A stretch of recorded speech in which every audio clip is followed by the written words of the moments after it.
Good evening and welcome back to Dead Sleep, True Crime for Bedtime. I'm Nancy Miller, the creator of Dead Sleep, where the only case I'm here to solve is your case of insomnia. So let's get comfortable. It's time to settle in for the night, turn down the lights, get cozy under the covers, close your eyes, and get ready to fall dead asleep, where we continue the saga of a very good doctor in a very bad situation. This is part 2 of Fatal Vision.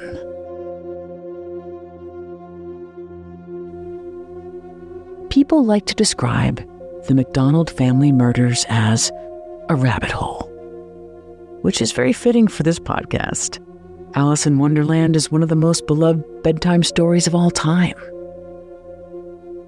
You'll remember, Alice tumbles down the rabbit hole in the very first chapter, where she falls and falls down and down, so far down and for so long, she has no idea how much time has passed and no clue where she's headed. Would this fall, wonders Alice, never come to an end? Dr. Jeffrey MacDonald wondered the same thing in the summer of 1970,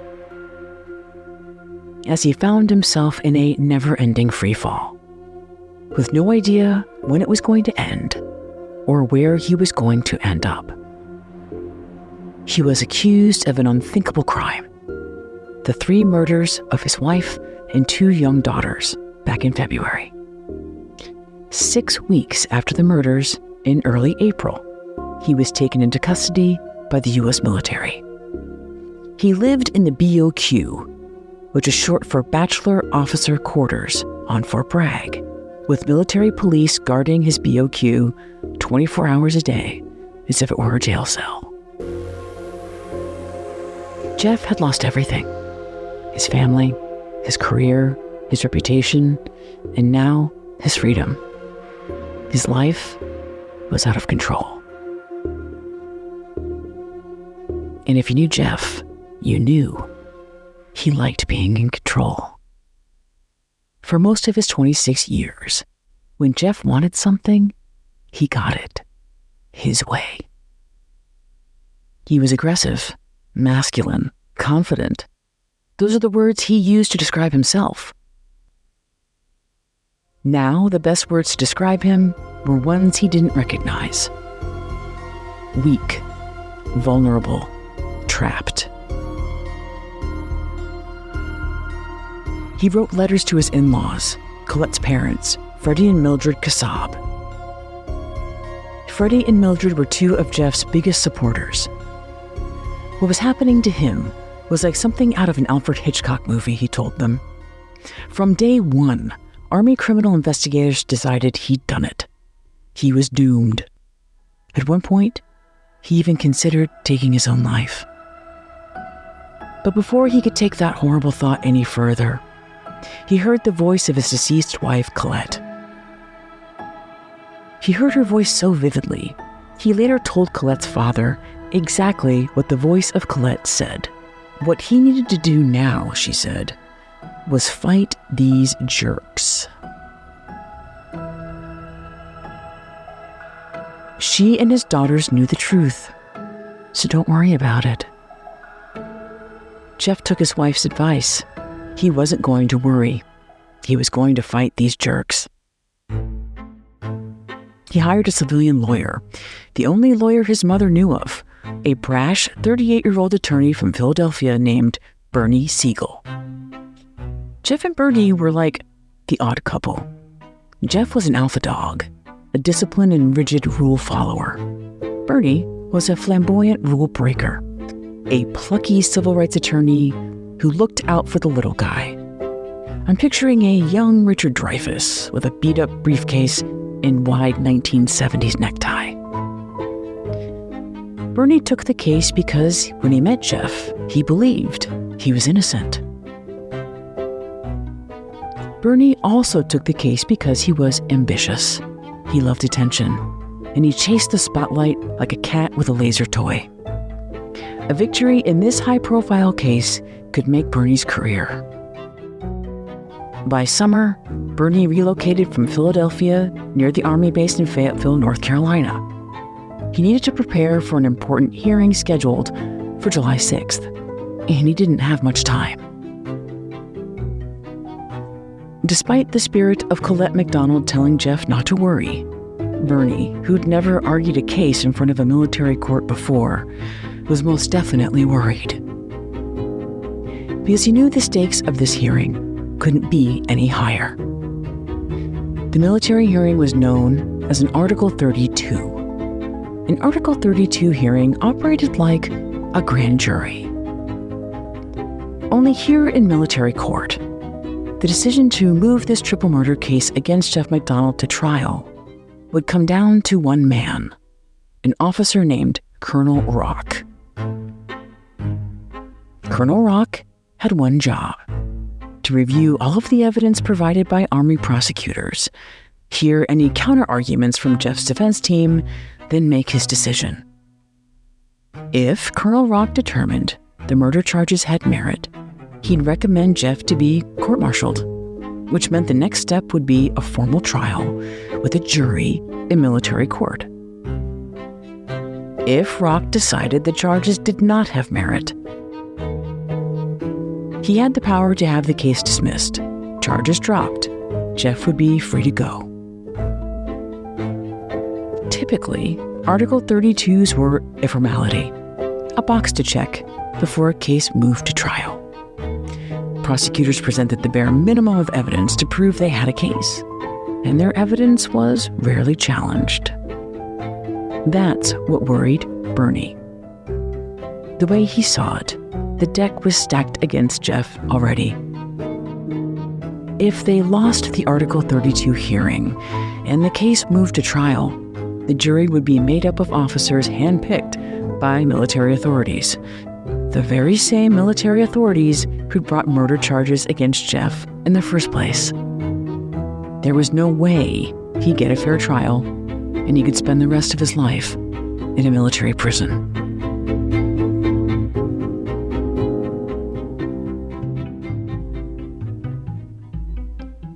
On the morning of July 6th, the hearing, which was open to the public, was packed. Bernie likely noticed the crowd of reporters and was ready to put on a show. Now, Bernie was an East Coast liberal. He was anti-war on principle, but in the courtroom, he was a ruthless killing machine, ready for battle. His hyper-aggressive legal tactics in this typically subdued proceedings took everyone by surprise. The prosecutor's very first witness withered under Bernie's hostile cross-examination. Bernie exposed all of the embarrassing mistakes made early on in the investigation. And there were many embarrassing mistakes. Like not securing the crime scene, allowing what Bernie called an elephant herd to stomp through, somebody stealing Jeff's wallet, the CID neglecting to take hair samples and fingerprints from the children before they were buried, throwing out key evidence. The list went on. By the end of the day, Bernie made CID investigators look like frank amateurs, a story that was quickly picked up by the newspapers. It wasn't a good look for the military. After that day, the Article 32 was closed to the public and the press. Not even Colette's parents, Mildred and Freddie, were allowed in. Prosecutors tried to undo the damage. Sure, they admitted they'd made a few mistakes early on, but the forensic evidence they did have was significant. Of course, the most damning evidence against Jeff was what they didn't have. Things Jeff said happened, but didn't add up. Like Jeff's injuries. Jeff's wounds, they said, were self-inflicted. He cut himself with a knife, thumped his head a couple of times, even punctured his own lung, just enough to create the illusion he'd been stabbed and beaten by strangers. but nothing he did could compare to the savagery unleashed on his wife and children.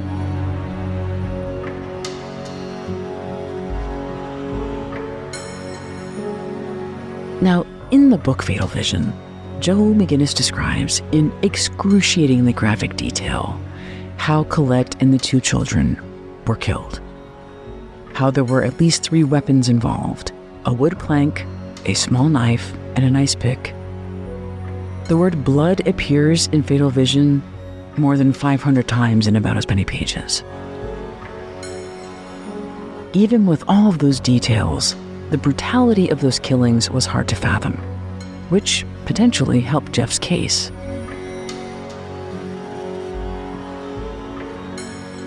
Because the Captain Jeff McDonald who sat in that hearing, the handsome and poised Green Beret in his crisp Army uniform, people just couldn't wrap their heads around him doing that.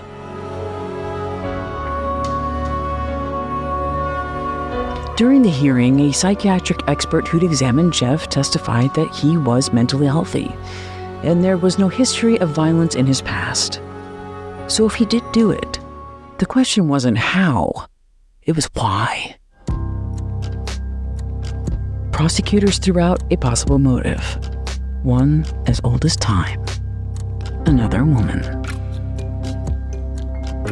The theory of what happened in the wee hours of February 17th, 1970 went something like this. A few weeks before the murders, they said, Jeff had a fling with a nurse in San Antonio, Texas. His wife, Colette, found out about it. They fought, things got physical, and spiraled out of control. It seemed like a stretch that he'd kill his entire family over a fling, but Jeff's version of what happened, prosecutors said, was an even bigger stretch. His story about the 4 intruders that Jeff swore were there that night, Jeff's description of a witch wearing a blonde wig, the go-go boots, the floppy hat, who held a candle up to her face and said that thing about acid being groovy. Jeff stole those details from an article in Esquire magazine he'd read a few days before the murders. The hearing stretched on for several weeks, each side battling it out like it was the actual murder trial. The Army refused to comment on the case, so Bernie filled in the void and held press conferences nearly every day, boasting about their impending victory. But inside that hearing, it was hard to say. To clinch this, Bernie knew he needed to get the focus off of Jeff and onto someone else. He needed to find something, someone that prosecutors missed. But who?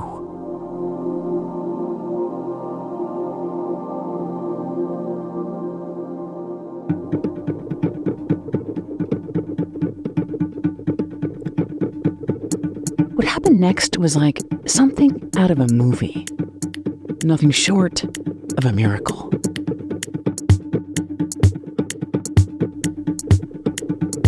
Bernie was in his motel room one morning, getting ready for the final days of the hearing. He heard a knock on his motel room door. The scruffy 20-something dude standing in Bernie's doorway didn't look like he had much, but the story he told was pure gold. His name was William Posey. He'd read about the case in the paper, and he was there to tell Bernie that the girl, the witch, the floppy hat and the candle and the LSD, the one that prosecutors said wasn't real, oh, she was real. William knew her. She was his neighbor. Her name was Helena. She lived in a house next to his apartment building. She was a drug addict and a drug dealer and a member of a witchcraft cult. It was early morning, February 17th, 1970. William Posey got up to use the bathroom. He glanced out of the bathroom window as a car roared into Helena's driveway. Inside the car was Helena with 2, maybe 3 male friends. They were giggling hysterically in the car before Helena jumped out and walked briskly into her house. He estimated the time was around 4 a.m., if that was mere minutes after the murders at the MacDonald home.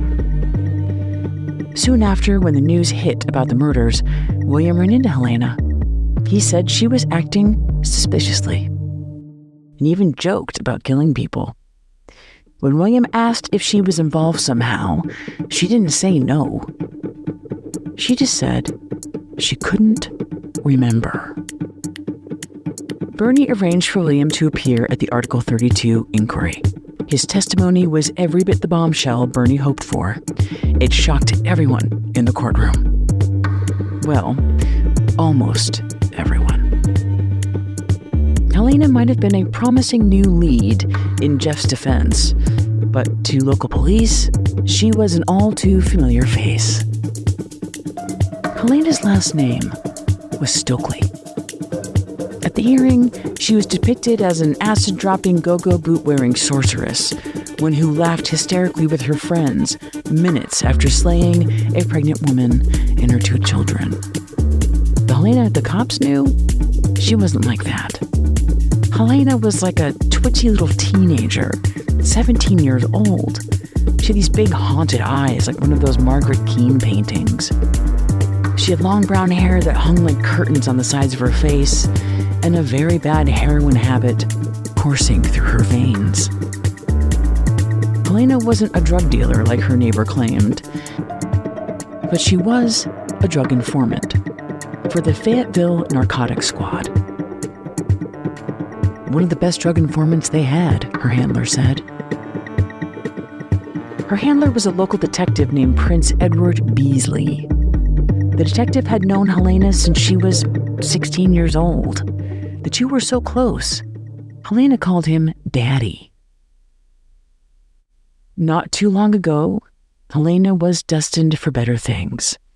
The daughter of a retired Army lieutenant, Helena was an excellent student, a member of the French club, the Latin club, a beauty pageant contestant, and a volunteer candy striper. Then, around age 15, something changed. She distanced herself from her family and seemed distant with reality. She started using drugs in high school, and by 16, her drug use was bad enough that her parents kicked her out of the house. After that, Helena drifted into the Fayetteville hippie scene, living in squalid apartments, a few days here, a few days there. Detective Beasley, Daddy, knew Helena was a troubled kid, a bottomless pit for someone's approval, especially approval of male authority. But there was no way she was capable of killing someone. Was she? Then again, maybe it was possible that the 3 male friends she was with that night played into Helena's desire for approval and manipulated her into being part of the killings. Soon after the murders in late February of 1970, Helena was questioned several times by authorities. But so were a lot of Fayetteville hippies. Nobody saw her as a serious suspect, not even Jeff MacDonald. At one point in the investigation, Jeff was shown a picture of Helena, but he didn't immediately recognize her. It's unclear how much defense lawyer Bernie knew about the real Helena, her struggles with addiction, her desire for attention, her need for approval. It's also unclear whether or not Bernie knew that William, the neighbor and his star witness, just happened to knock on Bernie's motel door soon after Freddie, Jeff's father-in-law, posted a $5,000 reward for any information that led to the killers. Helena didn't appear at the hearing. In his testimony, William speculated Helena skipped town soon after the murders, implying she left to avoid getting caught. Helena actually spent much of that summer in a nearby hospital, where she was diagnosed with schizoid personality disorder. Those with schizoid personality disorder can exhibit antisocial behavior, and what's described as unusual and eccentric thinking. Similar to schizophrenia, schizoid personality disorder appears to surface in the teen years, which might explain why Helena pulled away from her family and abused drugs. But her diagnosis didn't shed any light on whether or not Helena was capable of murder. But for the case, Helena, the schizoid junkie witch, was the perfect distraction for the defense. But to clinch this case, Bernie needed Colonel Rock to hear from Jeff, recounting in his own words what happened that night. Bernie told Jeff he needed to be emotional, but he wasn't sure if Jeff could pull it off. Jeff was the stoic soldier type. He didn't like showing pain or weakness. Finally, near the end of the hearing, it was Jeff's turn. He retold his whole story, how intruders attacked him while he was asleep on the couch, how he heard his wife call out to him, but he couldn't get to her, how he was knocked unconscious and when he woke up, the intruders were gone, how he ran from room to room checking on his girls, checking their pulses, attempting mouth to mouth. But it was no use. Investigators who knew the case were surprised to hear Jeff added new flourishes to his story, dramatic new details that contradicted what he told them back in April. But it didn't matter in the end, because when he got to the end of his testimony, he broke down, just as Bernie needed him to. With tears in his eyes, he said he loved Colette more than anything in the world, and that their time in Fort Bragg was the happiest they'd ever been. Everyone in the room was moved by Jeff's words, especially Colonel Rock.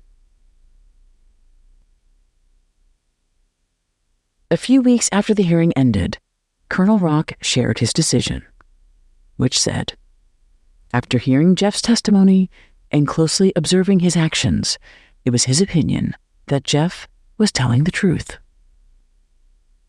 Rock concluded that these murders were likely committed by persons who were either insane or under the influence of drugs. And he made 2 recommendations. 1, that all charges against Captain Jeffrey MacDonald be dismissed, and 2, that civilian authorities needed to investigate Helena Stokely and her whereabouts in the early morning hours of February 17th, 1970. Jeff not only walked away a free man, he received an honorable discharge. When Colette's parents, Freddie and Mildred, heard the news, they were completely shocked. For once, in a good way. The grief from losing their daughter and granddaughters was like their own tumble down a black hole, and Jeff was their one glimmer of light. One, because they knew their son-in-law didn't do it. And 2, because months ago, Jeff had made them a promise.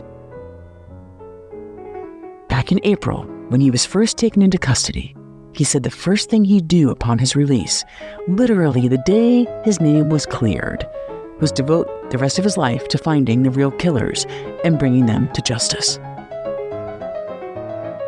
Colette's parents believed their son-in-law.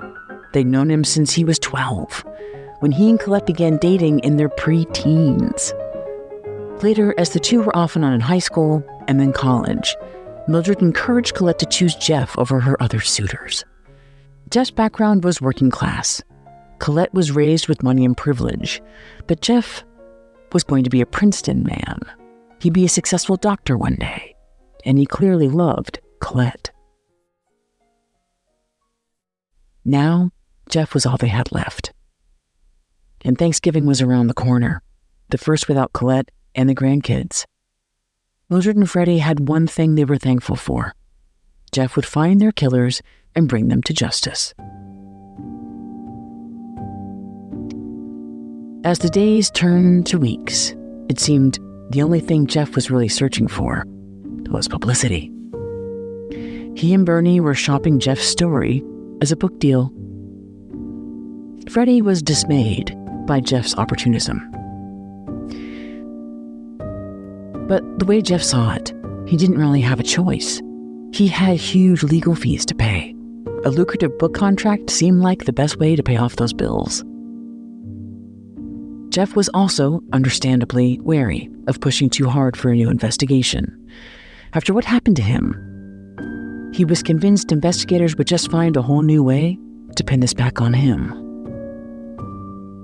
He told Colette's parents he was sorry, but it was probably best to let the authorities do their job. He needed to move on. But Freddie and Mildred couldn't move on. Mildred had just been diagnosed with breast cancer. She didn't know how long she had to live, but she didn't want to die with her daughter's killer still out there. Which made Freddie doubly determined to get this case reopened and reinvestigated as soon as possible. Freddie basically reached out to any agency with initials in it. The FBI, the CID, the DOJ. He flew to Washington and hand-delivered 500 letters to congressional lawmakers, demanding their help. They'd tormented his son-in-law. They hadn't solved his daughter's case. Couldn't someone launch a real investigation? After a while, Freddie sensed Jeff was avoiding his calls. But Freddie kept calling, telling Jeff, "Do something. You promised." Just before Thanksgiving, Jeff finally called Freddie back.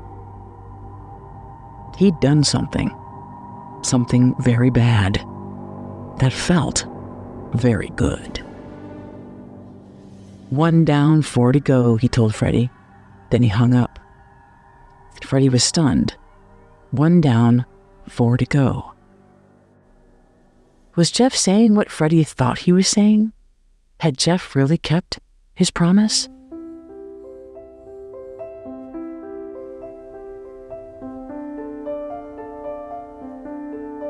It was a bleak, gray afternoon in late November of 1970. Jeff was in Long Island to pay Mildred and Freddie a visit. He carried with him a stack of photographs of Colette and the children for Mildred to keep. Jeff also carried something else he couldn't keep to himself any longer. A dark secret. Jeff sat at Freddie and Mildred's kitchen table, staring down at a cup of coffee and a piece of pie. For months after the murders, Mildred baked to cope with her grief. She baked constantly, compulsively. Every surface of the kitchen was filled with cakes and pies and cookies. The scent of cinnamon, sugar, butter, warm from the oven, filled the house. Mildred and Freddie never had a single bite. Grief destroyed their appetite, numbed any desire for pleasure. So Mildred just watched as Jeff ate his pie and sipped his coffee. As she watched, she noticed Jeff looked everywhere around the room except at her. Then, finally, he looked at her directly in the eye. His confession poured out.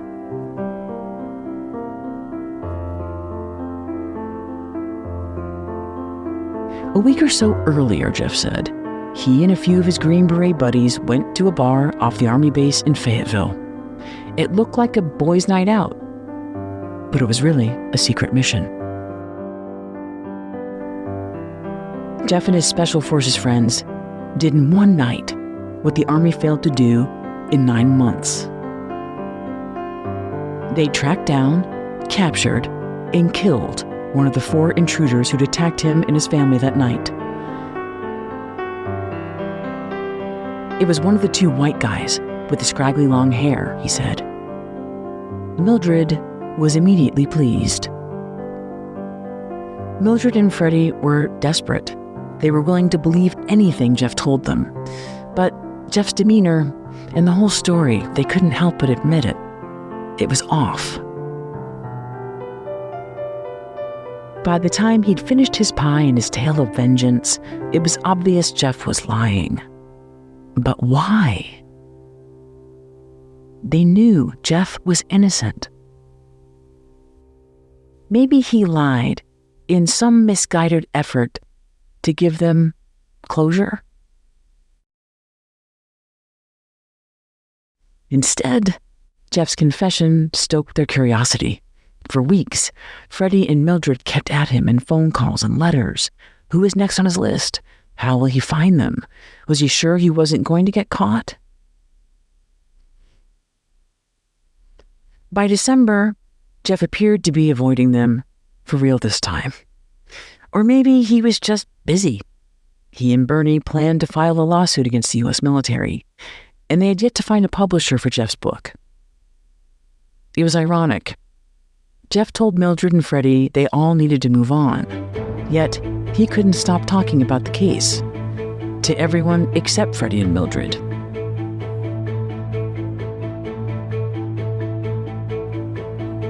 It was close to the holidays.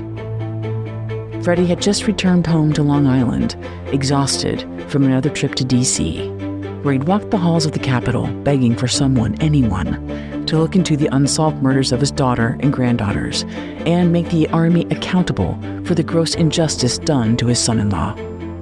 Restless, Freddie turned on the TV. And there, right on screen, was Jeff, a featured guest at a popular late-night talk show. Freddie waited for Jeff to look directly into the camera and demand justice for his wife and children. Instead, he cracked jokes, and he told lies.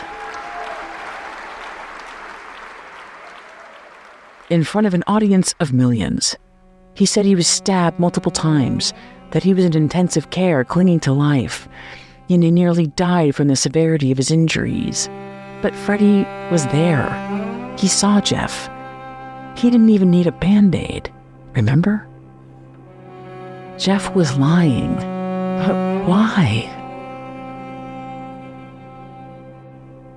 Then the penny slowly dropped. No, he couldn't have. Oh my God.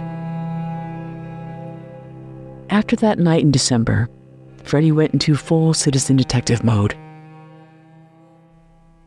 He contacted police stations, hospitals, newspapers around Fayetteville to verify Jeff's claim that he killed one of those hippie intruders. Were there any reports of a missing person or a dead body, white male with scraggly long hair found near a local bar, murdered? There was nothing. Because Freddie realized that person didn't exist. Everything Jeff said was a lie. Just before Christmas, Freddie got his hands on a transcript of the Article 32 hearing. The hearing had been closed to the public, and Freddie and Mildred weren't allowed to attend. They had no idea what was said in the hearing, and Jeff said he didn't want to talk about it. He only said that the case was dismissed.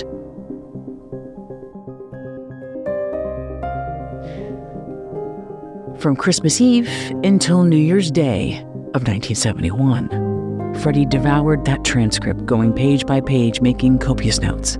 He went over all 150 pages of Jeff's testimony and annotated every inaccuracy, every untruth. And there were a lot of untruths.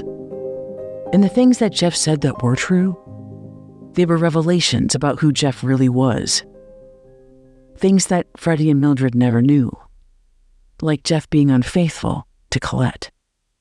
Jeff cheated on Colette throughout their lives together, and he even disrespected her in death. When Jeff sobbed about how much he missed his wife in front of Colonel Rock, behind closed doors, Jeff was secretly having a sexual relationship with a woman he'd met during the hearing. He'd bribed the MPs guarding the door to let this woman into his quarters nearly a dozen times, which meant that story that Jeff liked to tell, about how he was so grief-stricken about Colette that he wanted to kill himself, and that Colette's angelic voice told him not to worry, and that she and the girls knew the truth. Well, that wasn't true either. Because the grotesque truth was, Freddie now knew, was that Jeff had killed his family, and he'd gotten away with it.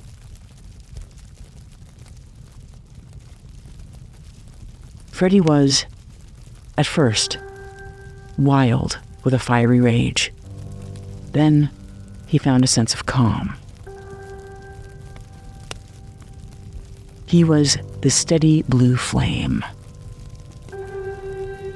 He knew who his enemy was, and he knew what he needed to do. And now, he made the promise to dedicate the rest of his life to tracking down the murderer, the psychopath, his son-in-law, and bring him to justice. How long that would take, he had no idea. Nobody did. Because Jeff, he was a free man. And he was long gone.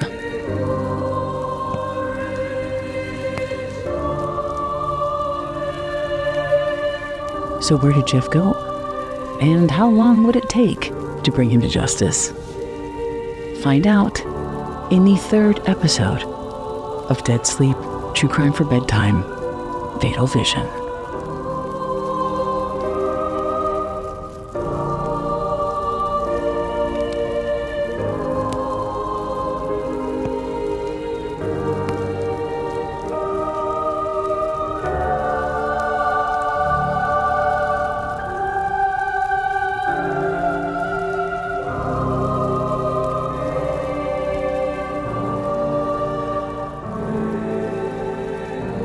If you want more episodes of Dead Sleep, become a paid subscriber. Until then, nighty-night.